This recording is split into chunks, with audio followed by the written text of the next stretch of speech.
Sa isang executive session daw ng 14 na senador kamakailan, siyam daw dito ay bumoto o pumabor na maibalik ang confidential at ng Intel Fund ang Office of the Vice President at DepEd.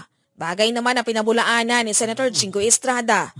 Hirit nito, hindi nila napag-usapan ang confi funds at tungkol daw sa general budget ang naging laman ng executive session.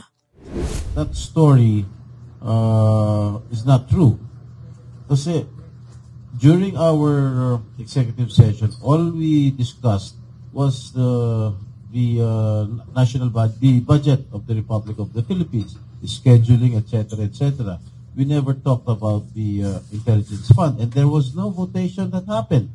Ang impormasyon ay galing daw sa hindi na pinangalanan na media entity. Pinaiimbestigahan na nila sa Senate Committee on Ethics kung paano nag-leak ang ganong maling impormasyon. Ayon dito, kung ang senador ang nagpakalat, maaari itong ma-expel o mapatalsik sa Senado.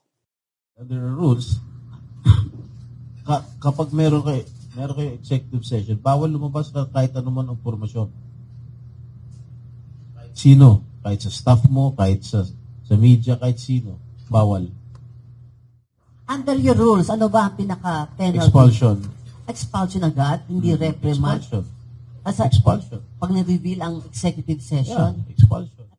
Ang importante daw ngayon ay kung kanino nang galing ang isinumbong na impormasyon sa media entity. Ilan daw kasi sa naisulat pa ng media entity may katotohanan. Sa mangyayaring investigasyon ng Senado sa leak issue ay ipatatawag ang media entity na nang-scoop.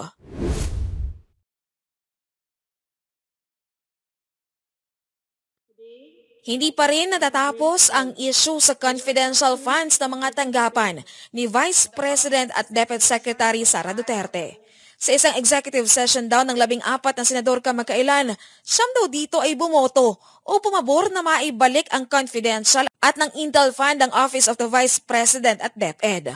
Ang impormasyon ay galing daw sa hindi na pinangalanan na media entity. Bagay naman ang pinabulaanan ni Senator Jingo Estrada.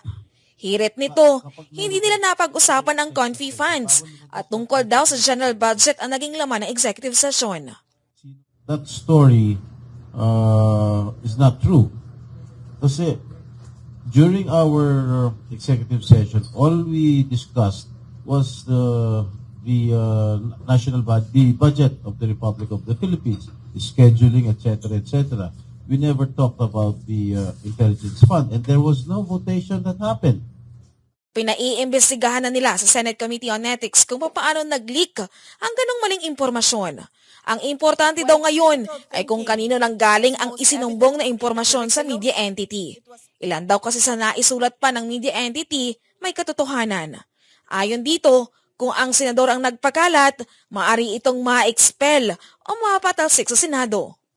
Under the rules, kapag meron kayo executive session, bawal lumabas na kahit anuman ang impormasyon. Kahit sino, kahit sa staff mo, kahit sa media, kahit sino, bawal. Under your rules, ano ba ang pinaka-penalty? Expulsion. Expulsion agad, hindi reprimand. Expulsion. Expulsion. Pag na-reveal ang executive session. Yeah, expulsion. Sa mangyayaring investigasyon ng Senado sa leak issue ay ipatatawag ang media entity na nang-scoop.